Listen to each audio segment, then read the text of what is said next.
Bismillah, alhamdulillah, wassalatu wassalamu ala sayyidi wa habibi rasulillah. Allahumma la sahla illa ma ja'altahu sahla wa anta ya hayyu ya qayyum taj'alul hazna idza syi'ta sahla. Allahumma rzuqna al-ikhlasa fil qawli wal amali wan niyyah. Udzakirukum wa udzakiru nafsi bi ikhlasi niyyati lillahi tabaraka wa ta'ala. Kita akan lanjutkan kajian kita, kajian tentang munakahat, dan kitab yang kita pakai kita jadikan pedoman adalah al-idah fi ma'rifati muhimmatin nikah, ya. Seperti ini. Bagi yang belum punya, segera dapatkan naskahnya. Seperti biasa, mari kita hadirkan niat dalam hati kita mencari ridho Allah Subhanahu wa taala dengan mendengarkan dan mengikuti kajian ilmu agama. Pada pertemuan sebelumnya, seingat saya kita sudah membahas tentang dasar-dasar hukum nikah. Ada ayat di surat An-Nisa itu, kemudian ada hadis, ya. Kita kemarin sudah menyebutkan tentang hadis riwayat Al-Baihaqi dan At-Tirmidzi. Rasulullah Shallallahu alaihi wasallam bersabda, "Tanakahu fa inni mukatsirum bikumul umama yaumal qiyamah." Jadi menikahlah. Rasul memerintahkan kepada umatnya untuk menikah. Fa inni, kata beliau, sesungguhnya aku mukatsirum bikumul umam. Beliau akan bangga dengan jumlah kita yang banyak, ya, kepada umat-umat yang lain yaumal qiyamati, pada hari kiamat. Ya. Kemudian ada hadis yang lain juga diriwayatkan oleh Imam Al-Bukhari, dan ini juga biasa dibawa oleh para penceramah ketika memberikan tausiah dalam acara pernikahan. Rasulullah Shallallahu alaihi wasallam bersabda, "Man istata'a minkumul ba'ah falyatazawwaj fa innahu aghaddu lil basar wa ahsanu lil farji wa man lam yastati' fa alaihi bisyam fa innahu lahu wija."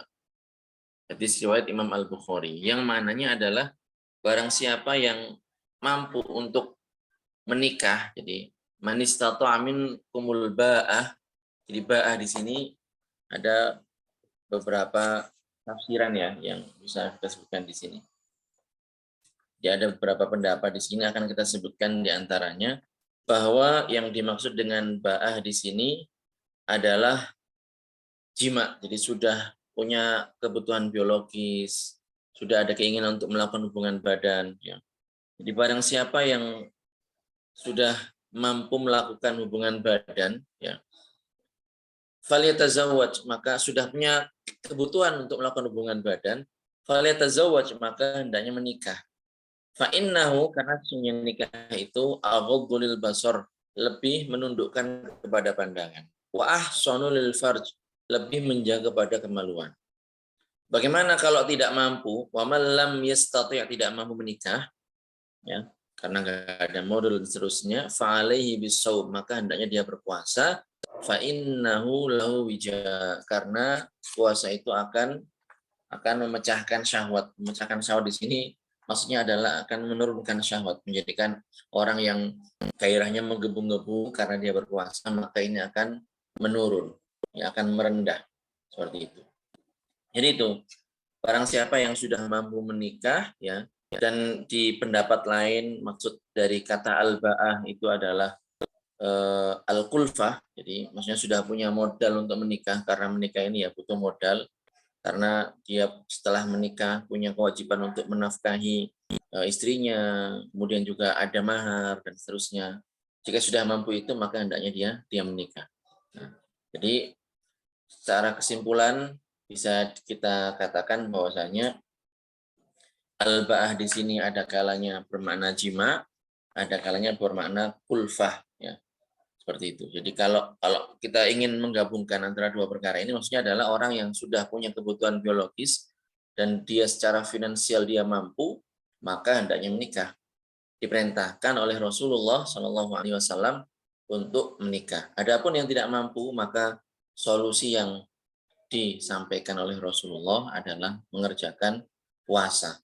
Mengerjakan puasa. Seperti itu.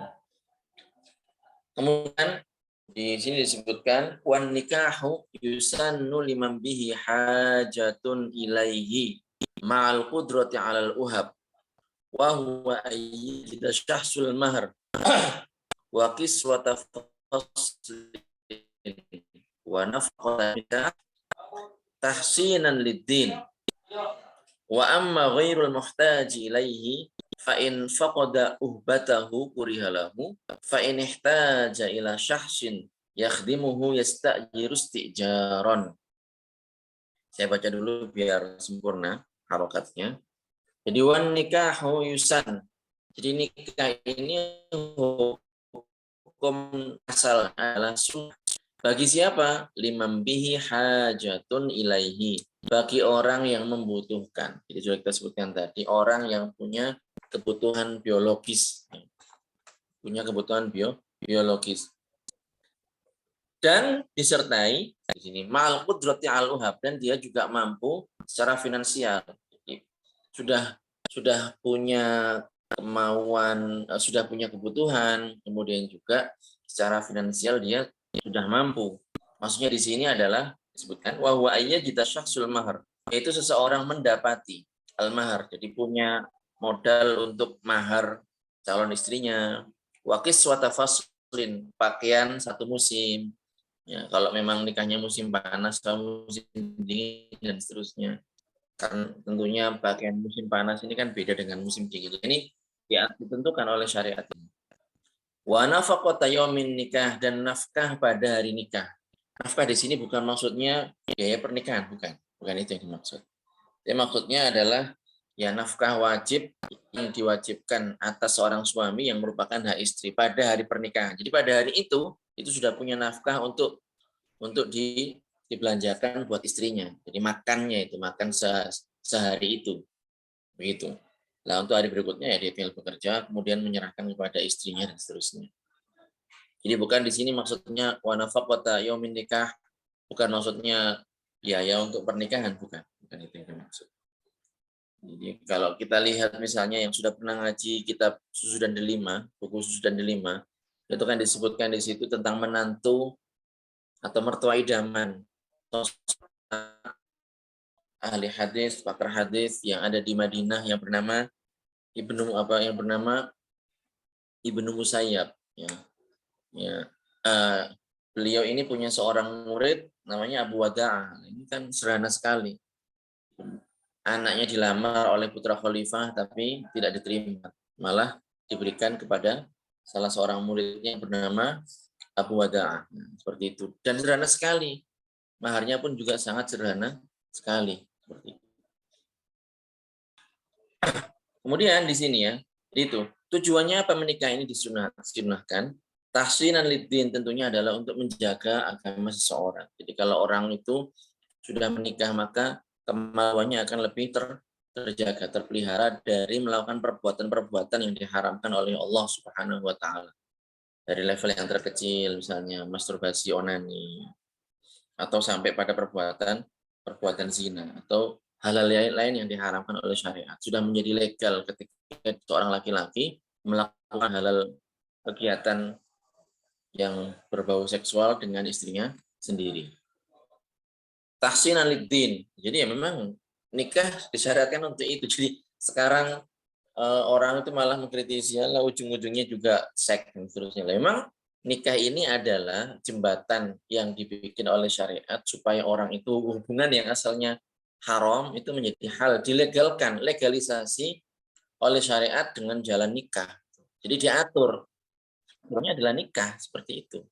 Supaya orang mengikuti aturan tersebut, jadi tidak sembarangan. Biar dibedakan mana manusia, mana yang bukan manusia.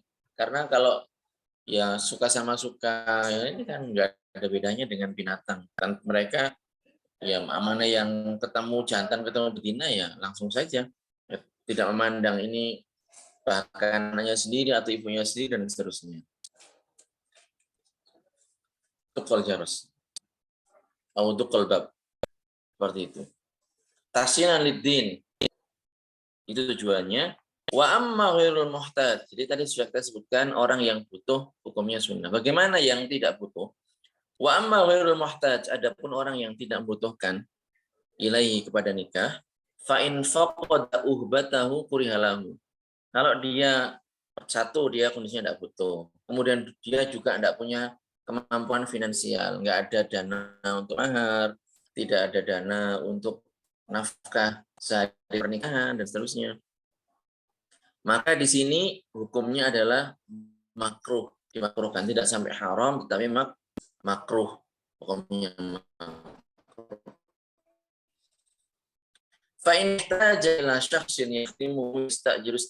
Kalau seandainya perlu orang untuk pelayanan, bikin makanan, ya semacam itu, atau misalnya menyiapkan keperluan sehari-harinya dan seterusnya, ya sudah tidak perlu menikah.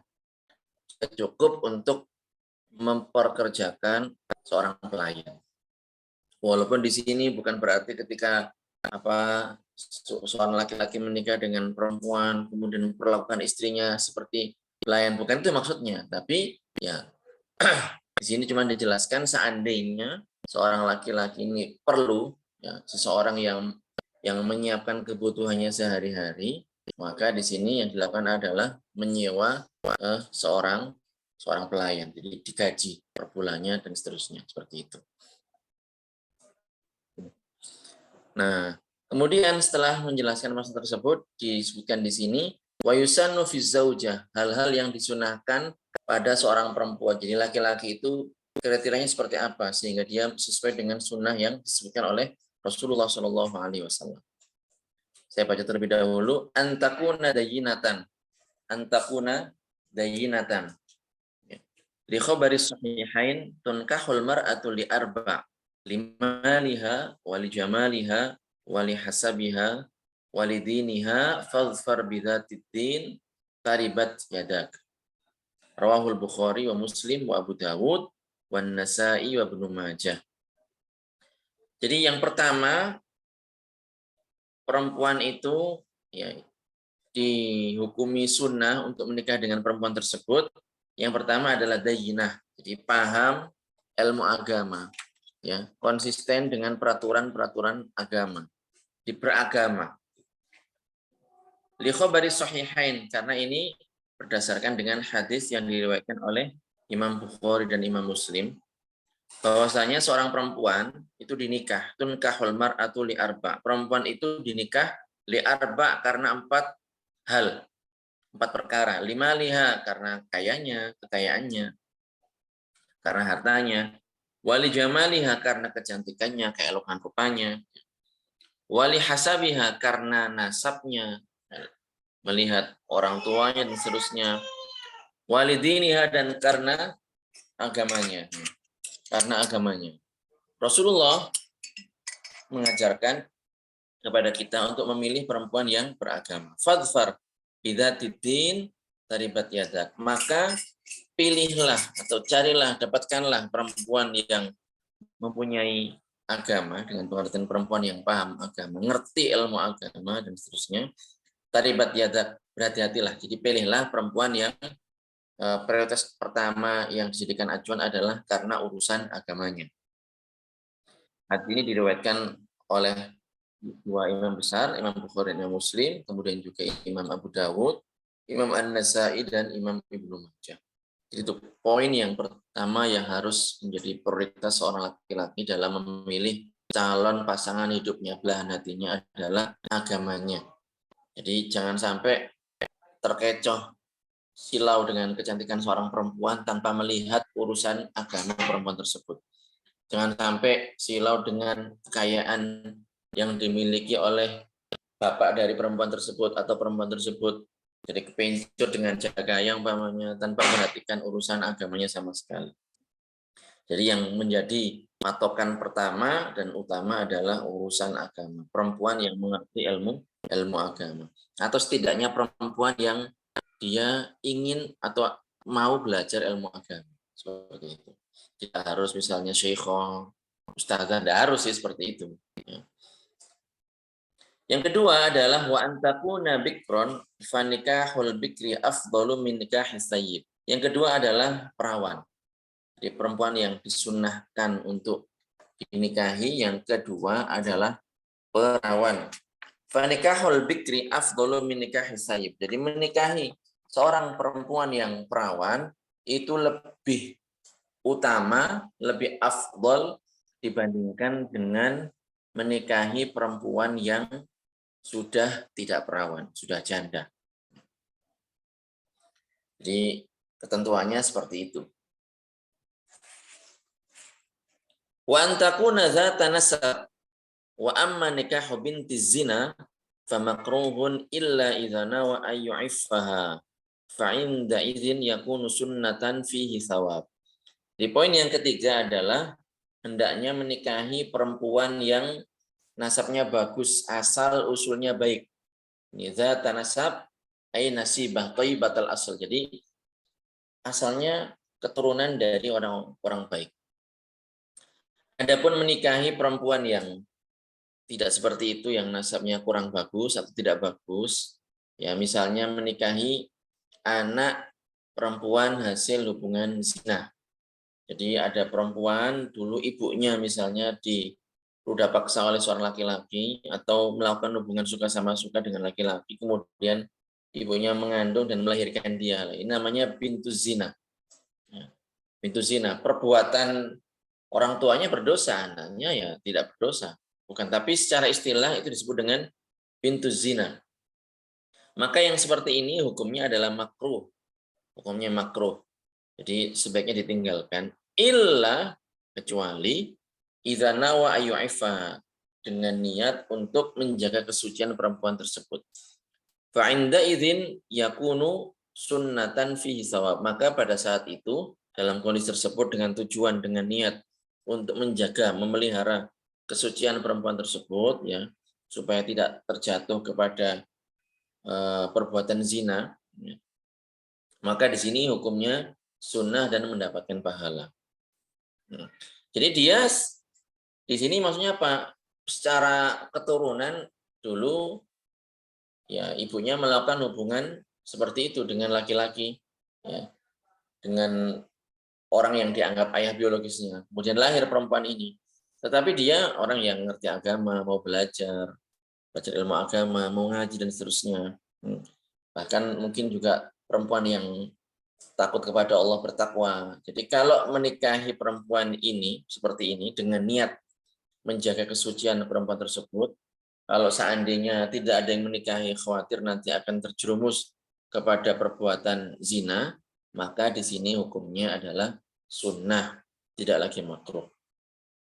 Kemudian yang keempat, wa antakuna waludan, wa antakuna waludan wadudan ghaira abusatin biwajhi zawjiha ghaira dzati qarabatin qaribah kabintil am wa la yadkhulu fi dzalika bintu binil am. Jadi yang berikutnya yang keempat adalah wa antakuna waludan. Jadi di sini walud di sini adalah ya subur, perempuan yang subur. Ini taunya bagaimana? Ini dilihat, diketahui seorang perempuan yang perawan ini subur atau tidaknya melihat kepada kerabat-kerabat perempuannya, bibinya, saudari-saudarinya, ya, saudari-saudari ibunya, bapaknya dan seterusnya. Ya. Kemudian wadudan, jadi mukanya berseri-seri, ghairu abusatin biwajhi, ghairu abusin biwajhi zaujiha, atau ghairu abusatin biwajhi zaujiha, tidak bermuka masam di depan suaminya. Jadi kalau cari istri itu yang sumringah, yang pembawaannya ceria, tidak cemberut terus dan seterusnya. Nah, ini penting. Ghairu dzati qarabatin qaribah. Jadi bukan perempuan yang sangat dekat dari sisi kekerabatan. Bagaimana itu, seperti apa? Kabintil am, seperti anak perempuan saudaranya ayah. Sepupu di sini, sepupu dari jalur ayah. Jadi ayah punya saudara laki-laki, punya anak perempuan. Ini namanya dzat qarabatin qaribah, terlalu dekat. Jadi kakeknya sama. Nah ini boleh, tapi hukumnya adalah sebaiknya dihindari, mencari yang agak jauh, ya, yang agak jauh, tidak disunahkan. Wala yadkhulu fi dzalika bintu binil am. Jadi tidak masuk dalam hal ini adalah bintu binil am. Jadi anak perempuan dari anak laki-lakinya saudara ayah. panjang ya. Tapi seperti itu terjemahannya. Kembali lagi, detailnya seperti itu. Kalau mau lebih ringkas lagi ya berarti apa? Anak dari sepupu. Jadi ayah kita punya saudara, kemudian punya cucu perempuan dari jalur laki-laki. Nah, menikahinya ini hukumnya tidak termasuk yang disunah, termasuk yang jauh, bukan masuk yang tidak dianjurkan, tapi boleh menikah dengan anak perempuan dari anak laki-lakinya saudaranya ayah. Nah, ini hukumnya adalah dianjurkan. Boleh termasuk yang jauh ini. Walaupun memang masih terhitung kerabat ya. Tapi nggak dekat, sudah nggak dekat lagi. Jadi itu kriteria dalam memilih calon istri ya. Dan di sini ya ini karena pembahasannya menyesuaikan dengan urutan kitab ya saya sebutkan sesuai dengan yang dibikin oleh mu'alif di sini.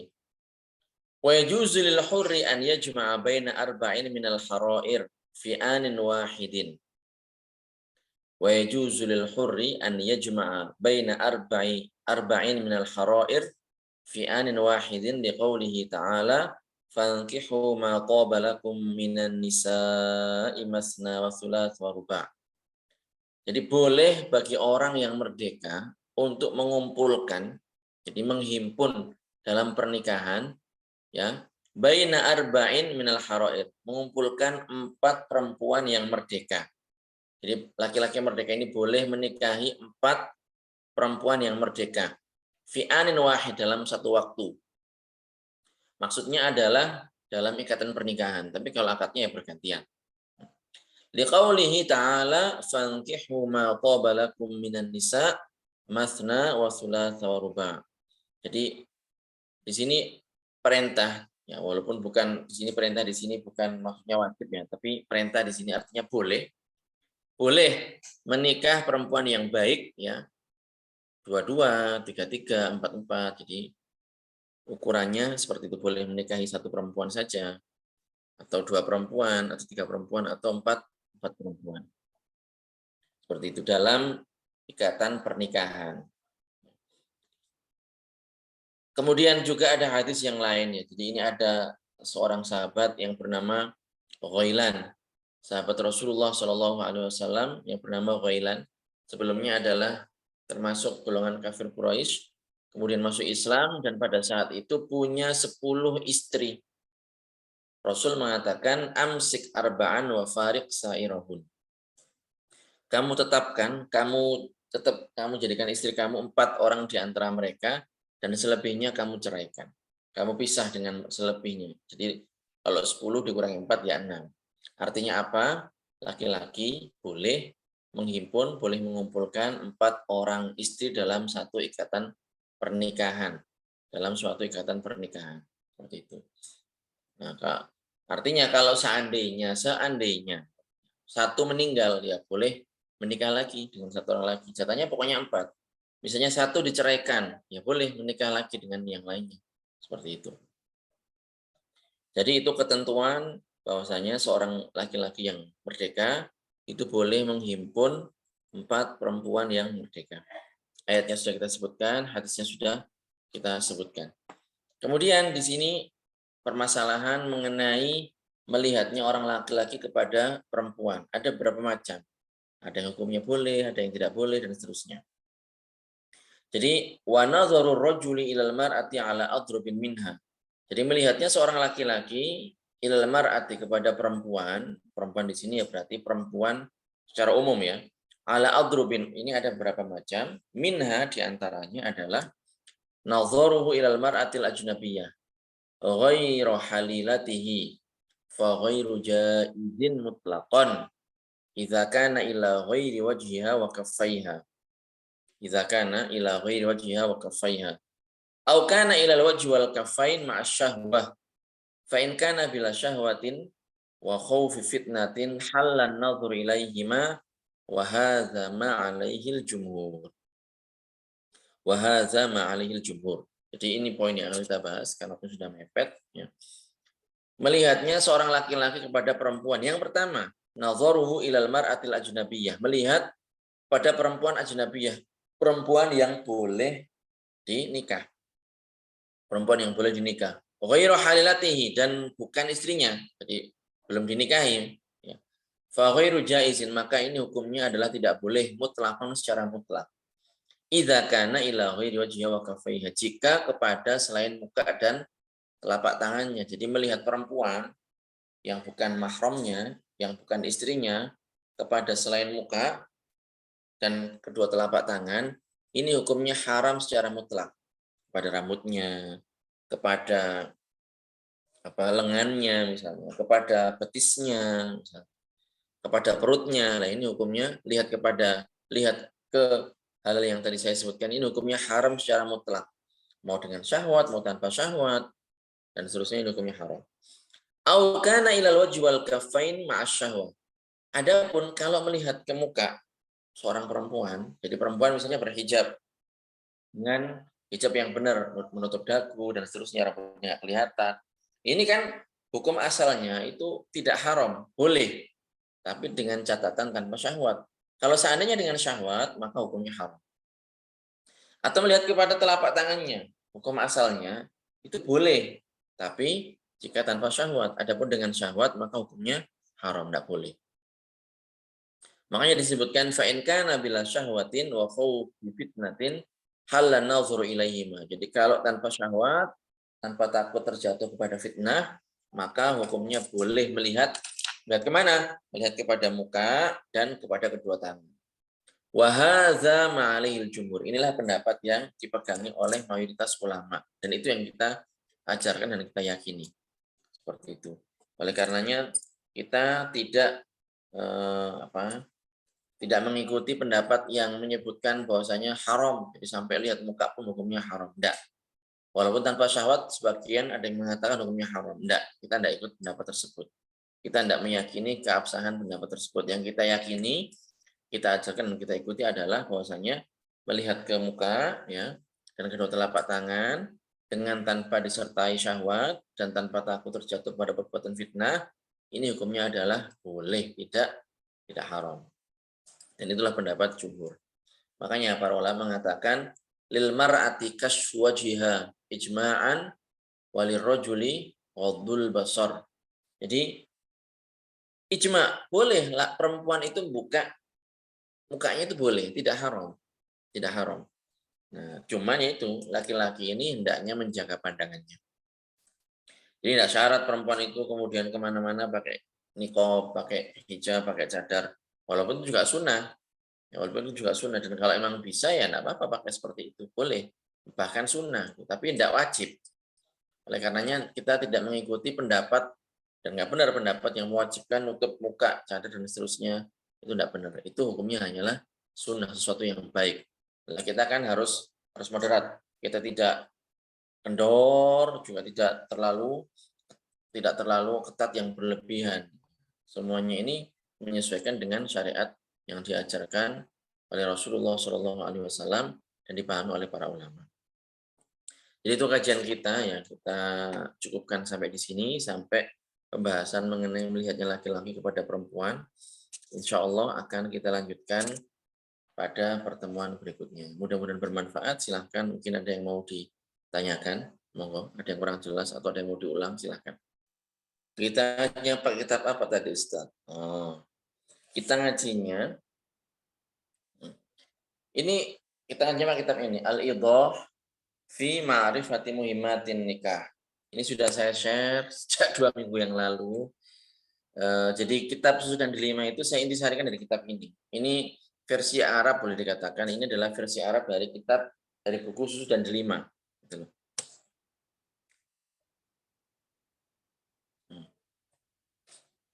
Ya, jadi silakan yang belum dapat nanti bisa minta nomor ke admin untuk mendapatkan naskahnya. Jadi kita biar tahu juga sumber yang kita pelajari ilmu agama ini kan, ya memang kita sudah tidak boleh kita menjelek-jelekkan Arab secara mutlak, itu tidak boleh. Karena yang jelas Rasulullah itu orang Arab. Dalam hadis beliau mengatakan ahibbul Arab lisalas, jadi cintailah Arab karena 3 perkara. Ya, diantaranya ya karena memang beliau orang Arab, kemudian Al-Quran berbahasa Arab, dan penduduk surga nanti berbincang-bincang dengan menggunakan bahasa Arab. Dan sumber sumber agama kita itu referensinya kebanyakan dari kitab-kitab berbahasa Arab, karena mereka yang mengambil dari perkataan Rasulullah yang berbahasa Arab dan Al-Quran yang menggunakan bahasa Arab. Seperti itu. Assalamualaikum, izin bertanya, bentuk puasanya seperti apa Ustaz? Ya puasa sunnah. Puasanya puasa sunnah. Monggo kalau memang cukup dengan puasa Senin Kemis, puasa Senin Kemis. Kemudian kalau memang pengen puasa Daud, sehari puasa, sehari tidak, silakan. Kalau memang mau lebih lagi puasa dahar sepanjang tahun, kecuali 5 hari yang diharamkan juga boleh. Ya, tapi yaitu yang paling afdol, puasa sunnah bagi umatnya Nabi Muhammad, itu adalah puasa Daud. Sehari puasa, sehari tidak, sehari puasa, sehari tidak. Tapi kalau mau yang untuk pemula ya puasa Senin Kemis. Atau kalau mau sebulan setiap bulannya di pertengahan bulan, tanggal 14, 15, 16 bulan Hijriah ya, seperti itu. Itu puasanya puasa sunnah. Maaf Ustadz, beli bukunya di mana? Ya, nanti bisa juga menghubungi nomor ini, di nomor adminnya ini, WA. Nah, ini sudah saya share. Itu Bu Novi, situ. Versi Arab, versi Indonesia, nanti bisa langsung tanya-tanya ke admin apa yang dikehendaki. Jadwal ngajinya hari apa saja Ustadz?